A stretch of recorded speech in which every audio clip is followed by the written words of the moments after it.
வணக்கம், நான் உங்கள் காமன் மனிதன் தமிழ். இன்னைக்கு இந்த வீடியோவில் நம்ம பேச போகிற விஷயம் தனி தொகுதிகள், ரிசர்வ்டு கான்ஸ்டிடுவன்சி. தனி தொகுதிகள் அப்படிங்கிறது தாழ்த்தப்பட்ட மக்கள் மற்றும் பழங்குடியின மக்கள் இவங்க அரசியல்லையும் பிரதிநிதித்துவப்படணும் அப்படிங்கிறதுக்காக உருவாக்கப்பட்டதான் தனி தொகுதிகள். 1932 டாக்டர் அம்பேத்கரோட விடாத போராட்டத்துக்கு அப்புறம் வகுப்பு வாரி சட்டம் அப்படிங்கிற ஒரு ஆணையை பிறப்பிக்கிறாங்க.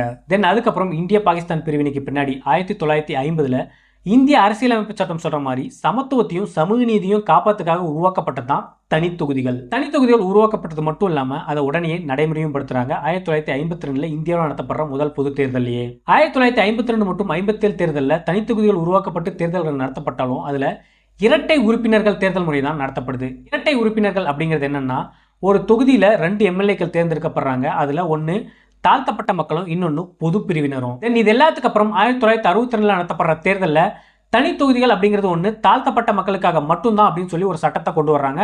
அப்பிருந்து உருவாக்கப்பட்டதான் தனி தொகுதிகள். தனி தொகுதிகள் அப்படிங்கிறது ஒன்று சாதாரணமாக உருவாக்கப்படல. இந்தியாவில் இருக்கிற ஒவ்வொரு மாநிலத்திலையும் தாழ்த்தப்பட்ட மக்கள் மற்றும் பட்டியலினத்தவர் மக்களோட மக்கள் தொகையை கணக்கில் எடுத்து அதிலிருந்து வரையறை செஞ்சு தாழ்த்தப்பட்ட மக்கள் மற்றும் பழங்குடியின மக்கள் எங்க அதிகமாக இருக்கிறவங்களோ அந்த தொகுதியை தான் தனி தொகுதியை உருவாக்கியிருக்காங்க.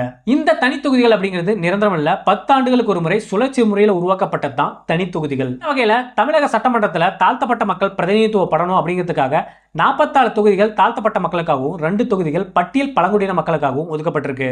இது மட்டும் இல்லாம தமிழ்நாட்டில் இருக்கிற 39 நாடாளுமன்ற தொகுதியில 7 தொகுதிகள் தனி தொகுதிகளா இருக்கு. முக்கியமான விஷயம், நாடாளுமன்றத்தில் இருக்கிற 542 தொகுதியில 131 தொகுதிகள் தனி தொகுதிகள் தான். ஓகே மக்களே, தனி தொகுதிகள் அப்படிங்கிறது இருந்தாலும் கூட தமிழ்நாட்டில் மட்டும் இல்லாம இந்தியாவில் இருக்கிற ஒவ்வொரு தொகுதியிலும் அந்தந்த தொகுதியில எந்த சமூகத்தினர் பெரும்பான்மையா இருக்கிறாங்களோ அவங்களுக்கு தான் இன்னை வரைக்கும் சீட்டு வழங்கப்படுது. இது வரையறுக்கப்படாத உண்மையும் கூட. ஓகே மக்களே, இதை பத்தி உங்களோட கருத்து என்ன மறக்காம கமெண்ட்ல சொல்லுங்க. அப்படியே நம்ம சேனலையும் சப்ஸ்கிரைப் பண்ணிடுங்க.